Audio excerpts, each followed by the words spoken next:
Hi everybody, my name is Lucille Antoniarita and I'm doing my neighborhood project on Spring Valley. So for the agenda today, I'll be talking about the introduction, the food environment, the physical activity, the bikeability, and the walkability. So for the introduction, I'm doing Spring Valley, and it's comprised of the southwest quarter of Las Vegas. It covers 33 square miles and includes the Chinatown district. And there's not as many major hotels or casinos compared to the main area, but they recently built the Durango Casino and Resort, and that's one of the biggest ones. It's filled with single-family homes, townhomes, and condominiums. There's also multiple parks with community centers, and it's known to be an area where the city meets the suburbs.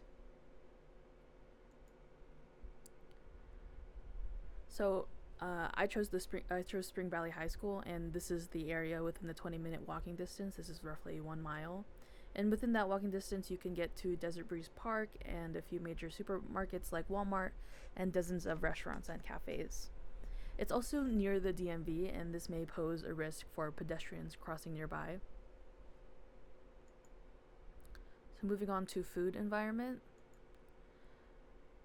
For the summary, the RFEI is 42.86. There are about two major healthy food outlets, like I mentioned, Walmart. There's also Cardenas within the 20-minute walking distance. For the convenience stores, there's three locations. All of them are gas stations like 7-Eleven or Chevron. There's three fast food locations within the 20 minutes distance, but there's almost a dozen within the 30-minute marker. And for sit-down restaurants, there's about two locations. Healthy eating with supports for healthy eating, they are within the distance of major supermarkets. As I mentioned, Walmart and Cardenas. These offer a wide variety of healthy and fresh food options, and also cultural options. They are and also within the 30-minute distance, there's a few more markets available like Sprouts or Dollar Tree, which can offer a variety of different price ranges. For barriers, there are more fast food options over fresh and healthy choices, and sit-down restaurants may not be affordable for most people. Affordable healthy options are less accessible without a vehicle or public transportation. So I recommend changes would be like raising accessibility, improving transportation access or designing programs to aid those unable to access those fresh foods, like offering services for transportation. You could also start community center programs like community food gardens or food drives, donations from the nearby restaurants and the markets. You could also expand the reach of farmers markets because those are very limited to certain areas. You could improve the infrastructure and redesigning the sidewalks and paths to encourage walking and biking to these destinations. Moving on to physical activity and environment. So, for summary, Spring Valley High School is located right next to their own community park, like Spring Valley Community Park. There are three other parks within a 20-minute radius, but I'm going to be focusing on the community park and Desert Breeze. So Desert Breeze is another large park nearby, and it's much larger than the community park. Both have playgrounds, dog parks, bathrooms, equipment to work out with, sitting areas for various size groups, so you could have like birthday parties or meetings, and there's also walking trails. Desert Breeze again is much larger, so it holds multiple baseball fields, soccer fields. You could also use them for softball or other sports, and there's large areas of grass. For being active, there's a lot of supports. There's again two large parks within the distance, and it's located right next to the school, so that it greatly encourages those teens to be close to nature. Both house sites for exercise for adults, children, and elderly, and even for pets. Desert Breeze offers again a variety for sports, soccer, baseball, and softball. They have a community center for youth and adult programs. They also have a pool, so they offer swimming and during the summer. For barriers, there's difficulty in maintenance. Regular maintenance may fall behind due to limited staff or funding, and this may cause like the park to seem less appealing to go to. Preservation, keeping the plant life alive to keep it appealing again and to keep it safe for the public to be interacting with. This may be difficult due to weather changes or overall monitoring of the conditions of the plant life. There's also difficulties with vandalism. If there's minimal security precautions, this may risk vandalism or devastation of the land.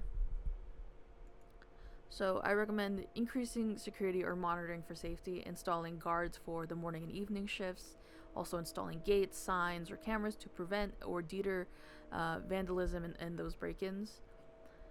Involving the community offers to offer or create programs to gather the community to care for that shared space, creates that mentality for respecting that space, and creating cleanup days or educational gatherings to inform them on how to respect the space and again keep one another safe. For improving infrastructure, you could regularly monitor the structures that are built in the space, including like the playgrounds, again the equipment, sidewalks, or trails. In bikeability, for the summary, my bike score was 43. There were no bike lanes like directly nearby or in like the nearby neighborhoods that I was able to locate.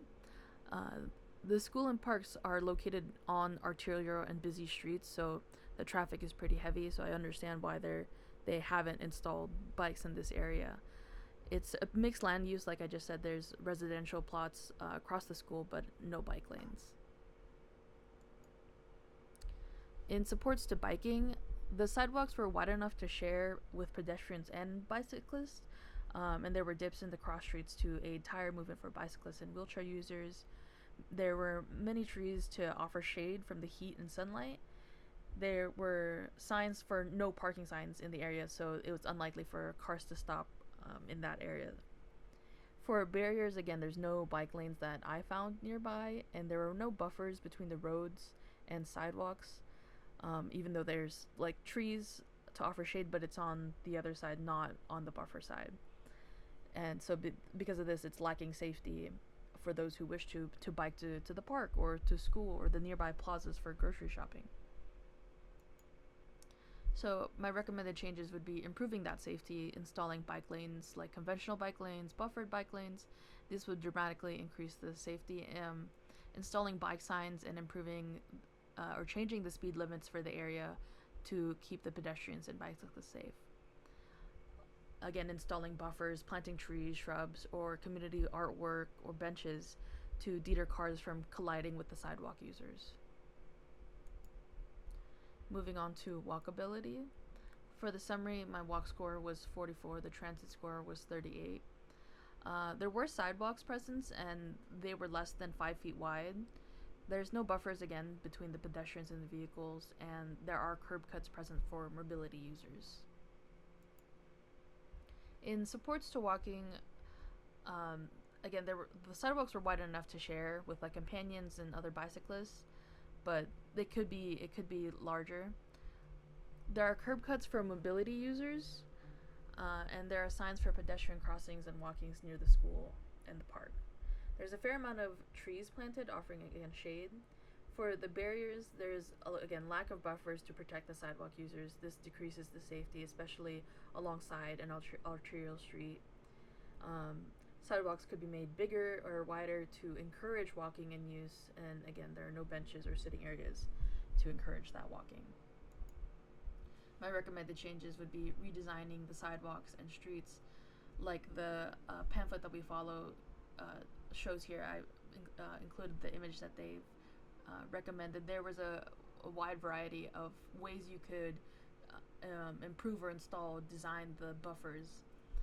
And so again, widening the sidewalks, installing the buffers, improving the shade, and breathing in mentality with trees. There's also like adding street lights to increase safety and visibility in the evening, and of course maintaining the infrastructure and keeping the area clean and safe for the users. And here are my references. Thank you.